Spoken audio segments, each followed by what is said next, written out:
Channel log, stardate 202409.8.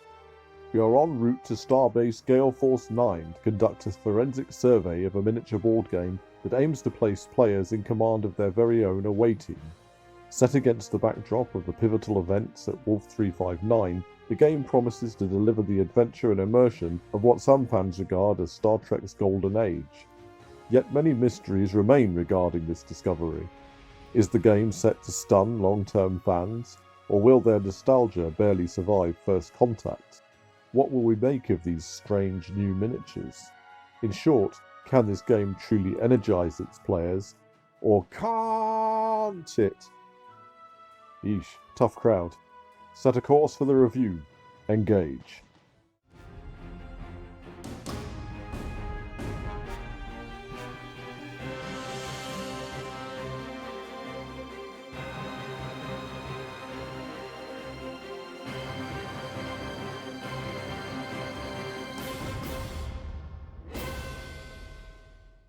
Star Trek is a franchise that has been a personal inspiration from the moment I was introduced to it as a child, one I have never stopped loving through all the other changes in taste that life has delivered. Consequently, I've bought or played quite a few Star Trek board games over the years, but with varying satisfaction as to how faithfully they capture the essence of such an infinitely diverse setting. Star Trek Away Mission certainly starts from the right premise, a tactical miniature board game that has already seen a flurry of expansions for alternative factions and commanders in the short time since its release. For players getting into this game, however, there is but a single landing zone. The Battle for Wolf 359 starter set featuring Commander Riker's Federation crew against that of their assimilated former leader, now known as Locutus of Borg. I'm going to focus on this core set for the majority of this review.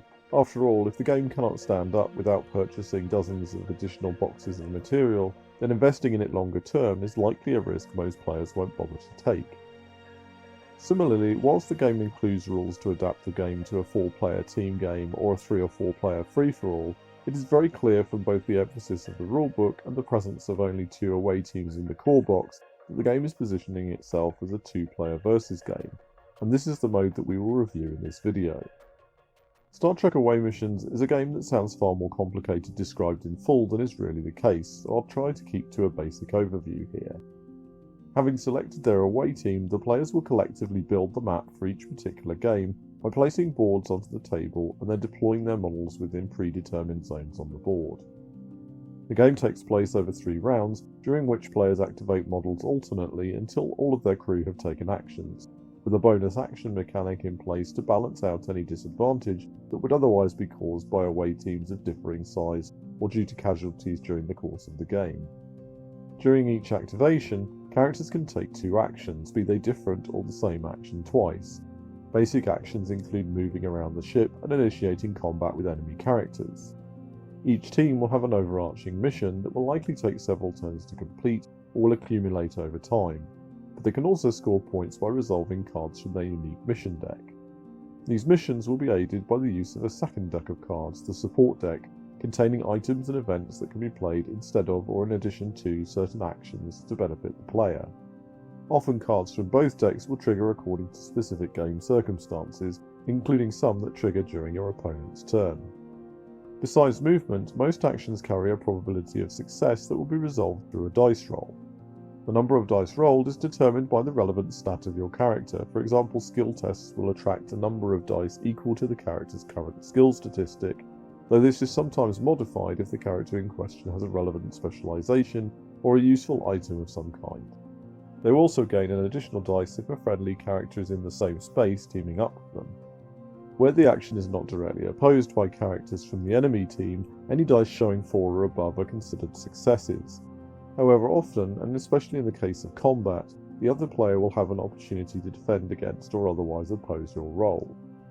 To use combat as an example, the attacker will roll their dice based on their attack statistic and arrange them in order of value highest to lowest. The defender will then roll their dice based on their defense statistic and do the same, aligning them in order against the attacker's dice. Any defense dice that equal or exceed the value of the attacking dice beside them will cancel the result, with the remaining attacking dice causing damage. If there is a differing number of dice being rolled, uncontested dice will only apply if they show a result of 4 or above. Whilst players may choose to stick with the first result the dice present, they also have the option of discarding mission or support cards from their hand in order to re-roll some or all of the dice and achieve a better result. Doing so clearly impacts the potential of future turns, reducing the limited support card resource or preventing them from scoring missions that might otherwise win the game. So players will need to decide carefully how important any individual dice roll is before committing to a re-roll. This decision is made all the more important as damage to your crew will affect their performance in later turns. Whenever a character on your team takes damage, you will remove pips from their character boards, slowly reducing their stats and therefore their effectiveness at later tests, or reducing their movement. When no more pips can be removed, the character becomes incapacitated, no longer taking actions in the game. Combat is only one aspect of the game. In fact, it isn't always the focus of your mission at all, and whilst that makes perfect thematic sense, it does lead to my first criticism of the game. In some instances, the titular away mission becomes quite underwhelming in comparison to the excitement of the average Star Trek episode. Not every mission can or should be a battle, but it still stands out that many of the point-scoring opportunities in the game come about by playing cards and rolling skill tests independently of your opponent.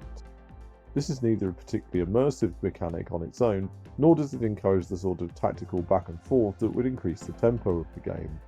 I'm not saying it's the optimal way to play, but I've certainly experienced games of away missions where no significant interaction between the players or their away teams took place, especially with the stoic Borg in play.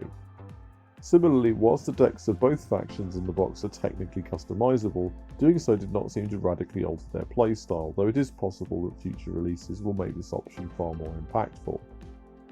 The quality of components and layout within the core set are also surprisingly mixed. The cardstock of the board itself and the character boards is exceptional, but the dice, in my view, would have been more satisfying to roll if they were slightly larger. The inclusion of a quick start rulebook to teach players the basics rapidly is not something I thought I'd ever complain about. However, it's debatable whether the game, which to be honest is not particularly complicated, needs this alternative version of the rules. Key mechanics such as turbolifts and the interaction of doors on combat line of sight are also omitted, leaving players to stumble across these essential mechanics at a later date. When players reach the full rulebook, they will find key rules are buried or don't appear to be stated outright. I'm still assuming rerolls can be re-rolled, for example, and the rules for the Borg cube side of the board is hidden on a page corner next to the rarely used 4-player variant. Combined with the presence of rules on cards and on character boards, it will be easy for new players to miss key rules during their first few games. As for the models, the chibi style is likely to divide fans between those who find them low-cutest and those who would have preferred more realistic proportions. But as board game pieces go, they are robust, high detail, and are certainly capable of being painted to a high standard if that's a challenge that appeals to you. Despite its shortcomings, where the game shines is in the character of the away teams themselves. Put simply, when I played as the Borg, I really felt like the deck encouraged play that evoked this faction, and not just because pretty much every card is a quote from Best of Both Worlds. When one of your drones is disabled by the Federation, only for you to immediately beam in a replacement and continue your mission, that feels really thematic. Assimilating members of the opposing away team is far from easy, but the joy of pulling this off isn't just about getting an advantage over your opponent, it's about the sheer glee of being able to embody one of Star Trek's most iconic villains in such a direct and game-changing way. Even the slow arrival of the Borg onto the board, an extra 2 models per turn, is the perfect mechanic to convey their escalating threat. Riker's team is no less evocative, though on a much more individual level. The competency and teamwork of the Federation is on full display, and the game seems to authentically capture Data's skill and Worf's battle prowess. Federation characters are initially equipped with weapons that stun opponents, albeit this notably doesn't work on the Borg, emphasising their peace-focused philosophy. All of this will, of course, largely be of no interest to those not familiar with Star Trek, and specifically Star Trek The Next Generation. There's reason to think such players may have a harder time grasping the game, which regularly uses colour cues from the series to shorthand the purpose of given locations. But it is also a game about the joy of inhabiting a very specific television show, and this may make it a difficult sell to your non-Trekkie friends. Star Trek Away Missions is a game with admirable ambition to live long and prosper beyond its core set release. At the time of writing, expansions are available to take the game to 4 possible factions and multiple commanders. In this regard, choosing to set the core game in the next generation timeline, with maximum potential for conflicting factions and a wide breadth of possible directions to go with future expansions, is an astute move. Despite this, the very specific setting of Wolf 359 will no doubt cause some immersion issues for those already familiar with the lore. Whilst a pivotal event, Wolf 359 is largely a conflict between the Federation and the Borg. No other maps or settings are currently available for the game, and whilst it would be untrue to suggest the game doesn't provide any explanation for the presence of Klingons and Romulans, to restrict missions to such a specific place and stardate seems a waste of a game with the potential to take place in many different settings. The release of the crew from the original series stretches the premise to breaking point. All in all, the Battle for Wolf 359 set feels very much like the start of an adventure rather than the end, but a promising one. For all of my criticisms, I've really enjoyed my first steps into this game, and I'm left eager to try out other factions and commanders. Doing so is made easier by the quick setup and playtime, making it possible to play several games in a single afternoon. I think it says a lot that my last reservation about the game is its length. 3 rounds nearly always feels like too little time to achieve everything I want to achieve, and this is of course the point. To quote Picard, I didn't want the game to end. Whilst those who are not fans of Star Trek will probably be left baffled by its appeal, Away Missions achieves just enough in its opening gambit to hint at a realisation of Trek's expansive collection of factions, characters and settings, assuming the game proves successful enough to boldly go where few games for this franchise have managed to go before. But what of our assignment to this expanding game? Would you like to see us commence a 5-year mission of our own, diving deeper into the other factions available with expansion reviews, painting videos and playthroughs? Or should our prime directive on the channel remain other gaming systems? Please do let us know in the comments and share this video with others if it has been useful to you. We genuinely need your feedback to be able to plan our future content. Until next time, Qapla'! Or as we universally translate it on this channel, work hard, play better, and take care out there.